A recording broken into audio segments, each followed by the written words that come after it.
As heavy rainfalls continue to batter South China, Chinese authorities have mobilized great efforts to fight the floods. East China's Jiangxi province upgraded the flood control emergency response to level 2 on Monday evening, as around 485,000 residents were affected by lingering rain. In Suzhou town, evacuation efforts have been carried out.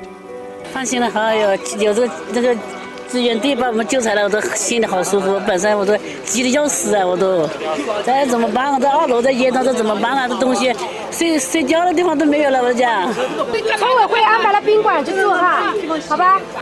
我们是考虑到他们的安全的成分在里面，我们就2楼、3楼的一次性的全部转移，统一安置到我们的集中避难点。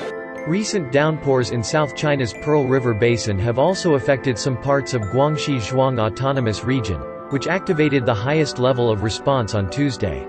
China on Tuesday earmarked 200 million yuan of central disaster relief funds.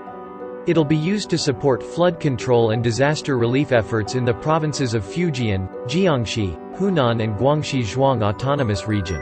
After entering the flood season, China has allocated 560 million yuan to help local governments in flood control and disaster relief.